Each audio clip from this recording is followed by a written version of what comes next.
السلام علیکم ورحمۃ اللہ وبرکاتہ۔ محترم احباب و اخوات، امید کہ آپ سب خیر و عافیت سے ہوں گے۔ اللہ تعالیٰ آپ سب کو شاداں و فرحاں رکھے۔ ہم ذکر کر رہے تھے ایک عظیم الشان جرنیل، شہسوار صحابہ، اسلام کا عظیم المرتبت ہیرو، خطیب الاسلام، نقیب ملت، شاعر اسلام، سیدنا حضرت ثابت بن قیس بن شماس رضی اللہ تعالی عنہ کی سیرت طیبہ کا روشن باب۔ بات چلی تھی حضرت ابوبکر صدیق رضی اللہ تعالی عنہ کو زبیر کی اپنی دوستوں سے ملاقات والی بات معلوم ہوئی تو آپ رضی اللہ تعالی عنہ نے فرمایا، واللہ یہ نار جہنم میں اپنے جگری دوستوں سے ملاقات کرے گا۔ حضرت ثابت بن قیس رضی اللہ تعالی عنہ اس حادثے میں زبیر بن باتا یہودی کو پیش نظر رکھتے ہوئے یہ اشعار کہتے ہیں، وفی الذمتی انی کریم واننی صبور اذا ما القوم حادوا عن الصبر وکان زبیر اعظم الناس منتا علی فلما شد کوعاہ بالاسر اتیت رسول اللہ صلی اللہ علیہ وسلم کیما افکہ وکان رسول اللہ صلی اللہ علیہ وسلم بحرا لنا یجری۔ میری ذمہ داری پوری ہوئی، میں عزت دار ہوں اور میں صبر کرنے والا ہوں، جبکہ قوم صبر سے کنارہ کشی اختیار کر لیتی ہے۔ زبیر کا مجھ پر سب لوگوں سے بڑھ کر احسان تھا۔ جب وہ گرفتار ہوا تو میں اسے چھڑانے کے لیے رسول اللہ صلی اللہ علیہ وسلم کی خدمت میں حاضر ہوا۔ رسول اللہ صلی اللہ علیہ وسلم تو ہمارے لیے ایک بہتا ہوا سمندر ہیں۔ سبحان اللہ، کس قدر فصیح و بلیغ کلام ہے۔ سیدنا حضرت ثابت بن قیس رضی اللہ تعالی عنہ غزوہ بنو مستلق میں شریک ہوئے۔ اللہ تعالیٰ نے اہل یمان کو اس جنگ میں فتح نصیب کی۔ بنو مستلق مغلوب ہوئے، معرکہ اپنے اختتام کو پہنچا، مال غنیمت تقسیم کر دیا گیا۔ قیدی مرد، عورتیں اور بچے مجاہدین اور مدرسہ محمدیہ کے شہسواروں میں تقسیم کر دیے گئے۔ سیدہ جویریہ بنت حارث سیدنا حضرت ثابت بن قیس رضی اللہ تعالی عنہ کے حصے میں آئی۔ آپ نے اس 9 اوقیے سونے کی ادائیگی کی شرط پر آزاد کرنے کا معاہدہ کر لیا۔ وہ سید المرسلین جناب محمد الرسول اللہ صلی اللہ علیہ وسلم کی خدمت میں حاضر ہوئیں اور آپ کو اپنی خاندانی وجاہت اور صورتحال سے آگاہ کیا۔ اللہ کی نظر عنایت اور فضل و کرم نے انہیں امہات المومنین میں شامل ہونے کا سنہری موقع فراہم کر دیا۔ وہ اس طرح کہ حضرت ثابت بن قیس رضی اللہ تعالی عنہ نے عقیدت بھرے انداز میں عرض کی، یا رسول اللہ صلی اللہ علیہ وسلم، میرے ماں باپ آپ پر قربان ہوں، میں آپ کے حق میں جویریہ بنت حارث کے بارے میں دستبردار ہوتا ہوں۔ سبحان اللہ۔ اس طرح سید الرسل جناب محمد الرسول اللہ صلی اللہ علیہ وسلم نے جناب جویریہ کو اپنے رشتہ ازدواج میں لے لیا۔ سیدنا حضرت ثابت بن قیس بن شماس رضی اللہ تعالی عنہ ایک عظیم المرتبت خطیب، فصیح اللسان اور بلیغ البیان، قادر الکلام تھے۔ خطابت اور فصاحت کی دنیا میں حضرت ثابت بن قیس رضی اللہ تعالی عنہ کا بہت بڑا نام ہے۔ فصاحت و بلاغت اور بیان و کلام کے آسمان پہ انہوں نے بڑی فتح و نصرت کے جھنڈے گاڑے۔ جس سال رسول اکرم صلی اللہ علیہ وسلم کی خدمت عالیہ میں مختلف قبائل کے وفود آنے شروع ہوئے، ان میں بنو تمیم کا ایک وفد آیا جس میں ان کا مشہور و معروف خطیب عطارد بن حاجب بن زرارہ بھی تھا، جس پہ انہیں بڑا ناز تھا۔ تمیمی اٹھے، کہنے لگے، یا محمد صلی اللہ علیہ وسلم، ہم آپ کے پاس اس لیے آئے ہیں تاکہ ہم آپ کے سامنے قومی و قبائلی فخر و مباحات کا مظاہرہ کریں۔ آپ ہمارے خطیب اور شاعر کو اجازت دیں تاکہ وہ اپنے فن کا مظاہرہ کریں۔ کیسے کیسے جوہر ہم نے چھپا رکھے ہیں۔ رسول اللہ صلی اللہ علیہ وسلم نے فرمایا، میں آپ کے خطیب کو اجازت دیتا ہوں وہ اپنی خطابت کے جوہر دکھلاوے، جو کہنا چاہے کہے۔ عطارد بن حاجب بن زرارہ کھڑا ہوا اور یوں گویا ہوا، الحمدللہ الذی لہ علینا الفضل وهو أهله الذي جعلنا ملوكا ووهب لنا أموالا عظاما نفعل فيها المعروف وجعلنا أعزة أهل المشرق وأكثره عددا وأيسره عدة فمن مثلنا في الناس ألسنا برؤوس الناس وأولي فضلهم فمن فأخرجنا فليعدد مثل ما عددنا وإنا لو نشاء لأكثرنا الكلام ولكن نخشى من الإكثار فيما أعطانا وإنا نعرف بذلك أقول هذا لأن تأتوا بمثل قولنا وأمر أفضل من أمرنا۔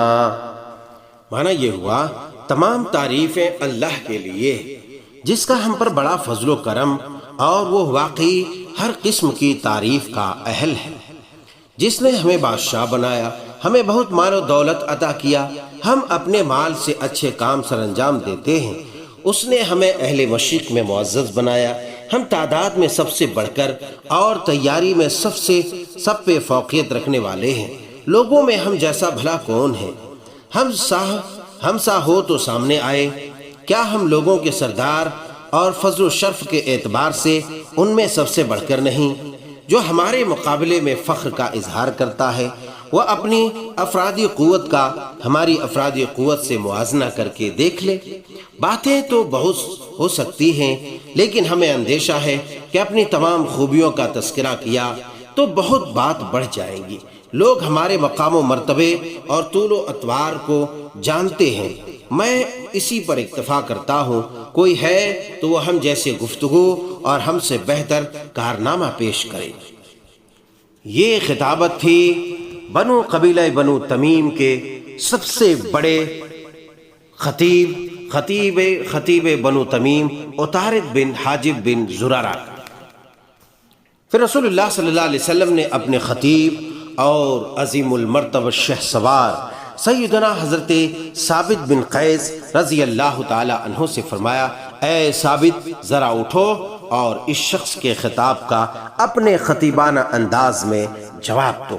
سیدنا حضرت ثابت بن قیس رضی اللہ تعالی عنہ اٹھے اور عطارد کا یوں جواب دیا، الحمد للہ الذی السماوات والارض خلقه قضى فيهن امره وسع كرسيه علمه لم يكن شيء قط إلا من فضله ثم كان من قدرته أن جعلنا ملوكا واصطفى من خيرته رسولا أكرمه نسبا وأفضله حسبا فأنزل عليه كتابا وأتمنه على خلقه فكان خيرة الله في العالمين ثم دعا الناس إلى الإيمان به فآمن برسول الله المهاجرون من قومه وذوي رحمه أكرم الناس أحسابا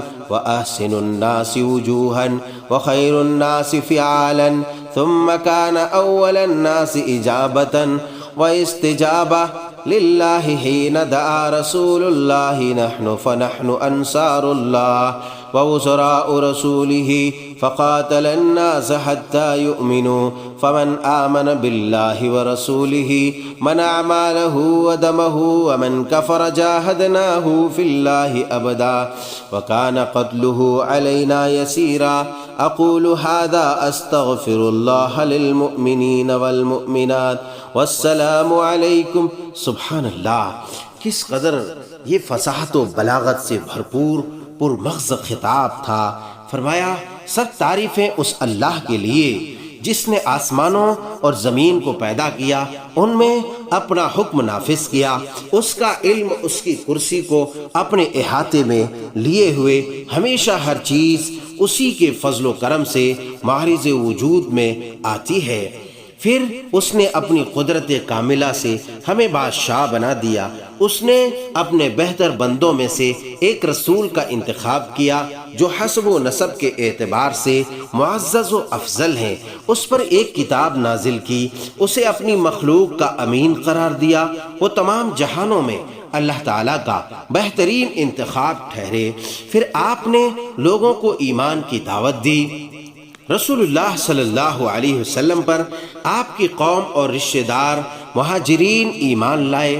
آپ خاندانی لحاظ سے تمام لوگوں سے بڑھ کر عزت والے، سب لوگوں سے بڑھ کر حسین و جمیل، اور سب لوگوں سے بڑھ کر کارنامے سر انجام دینے والے ہیں۔ پھر آپ صلی اللہ علیہ وسلم نے سب سے پہلے اللہ تعالیٰ کے احکامات کو قبول کیا۔ رسول اللہ صلی اللہ علیہ وسلم نے جب ہمیں دعوت دی تو ہم نے دل و جان سے آپ کی دعوت کو قبول کیا۔ ہم اللہ کے انصار اور اس کے رسول کے وزیر ٹھہرے۔ آپ لوگوں سے نمرد آزما ہوئے یہاں تک کہ وہ ایمان لے آئے ہیں۔ جو اللہ اور اس کے رسول پر ایمان لے آیا اس نے اپنے مال اور جان کو محفوظ کر لیا، اور جس نے انکار کیا تو ہم نے ہمیشہ اس سے اللہ کے لیے جہاد کیا۔ اسے قتل کرنا ہمارے لیے آسان تھا۔ بس یہی میری بات ہے، میں اللہ سے اہل ایمان مردوں اور عورتوں کے لیے بخشش طلب کرتا ہوں۔ والسلام علیکم۔ سبحان اللہ، حکیمانہ اسلوب گفتگو، شگفتہ گوئی اور سیاسی انداز اپناتے ہوئے بنو تمیم کے خطاب کا سیدنا خطیب الاسلام نقیب ملت حضرت ثابت بن قیس رضی اللہ تعالی عنہ نے جواب دیا تو وہ انگشتے بدردان رہ گیا۔ حضرت ثابت رضی اللہ تعالی عنہ خطاب کے دوران یوں دکھائی دیتے تھے جیسے ان صحیفوں کو بغیر کسی تکلیف کے پڑھتے جا رہے ہوں جو گھروں میں نور ہدایت کو پھیلانے کا باعث بن رہے ہوں۔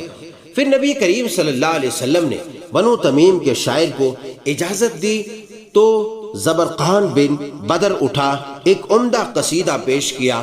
اس کے جواب میں سیدنا شاعر اسلام حضرت حسان بن ثابت رضی اللہ تعالی عنہ اٹھے اور انہوں نے زبرقان کے قصیدے کا منہ توڑ جواب دیا، اور اس میں اسلام کے ایسے اسلوب میں تعارف کرایا گیا کہ بنو تمیم انگشتے بدردان دیکھتے رہ گئے۔